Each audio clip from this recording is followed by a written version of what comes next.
വലിയ കോംപ്ലിക്കേഷൻസ് ഒന്നുമില്ലാതെ ഭയങ്കര ഈസി അഡിക്റ്റീവ് ആയിട്ടുള്ള ഒരു ബീഫിൻ്റെ സ്റ്റാർട്ടർ റെസിപ്പിയാണ്.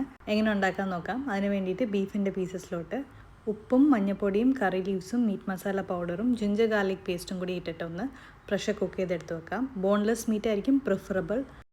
ഒരു ഫ്രൈങ് പാനിൽ ഓയിലും കറി ലീവ്സും പൊടികളായിട്ട് മഞ്ഞൾപ്പൊടി, മുളക് പൊടി, കുരുമുളക് പൊടി, മല്ലിപ്പൊടി ഇതൊക്കെ ഇട്ടിട്ട് ഒന്ന് സോട്ട് ചെയ്തെടുക്കാം. ബീഫിൻ്റെ സ്റ്റോക്ക് വാട്ടർ ആഡ് ചെയ്തിട്ട് ഇതൊന്ന് തിളപ്പിച്ചെടുക്കാം. അതിനുശേഷം ടൊമാറ്റോ കെച്ചപ്പും സോയാ സോസും കൂടി ഇട്ട് നല്ലപോലെ കുക്ക് ചെയ്യാം. അതായത് എണ്ണ തെളിയണം. അതിനുശേഷം കുക്ക് ചെയ്ത് വെച്ചേക്കുന്ന ബീഫിൻ്റെ പീസസ് ആഡ് ചെയ്ത് കൊടുക്കാം. ഈ ഗ്രേവിയുടെ എസൻസ് ഒക്കെ ആ ബീഫിലോട്ടൊന്ന് ഇറങ്ങണം. അതുകൊണ്ട് സ്ലോ കുക്ക് ചെയ്തെടുക്കാം. ടുവേർഡ്സ് എൻഡ് കുറേ സവോള ആഡ് ചെയ്ത് കൊടുക്കാം. അതിൻ്റെ കൂടെ കുറച്ച് പച്ചമുളകും കീറിയിട്ട് കൊടുക്കാം. ഇതൊന്ന് 1 to 2 minutes ഒന്ന് കുക്ക് ചെയ്തെടുത്താൽ മതി. സവോളയുടെ ആ ക്രഞ്ചിനെസ് എന്തായാലും വേണം. ആ ഒരു ഫൈനൽ ടച്ചിന് കറി ലീവ്സും കൊറിയാൻഡർ ലീവ്സും പെപ്പർ പൗഡറും ആഡ് ചെയ്ത് കൊടുക്കാം. ഇതൊരു മസ്റ്റ് ട്രൈ റെസിപ്പി തന്നെ. എന്തായാലും ട്രൈ ചെയ്തിട്ട് ഫീഡ്ബാക്ക് അറിയിക്കാം.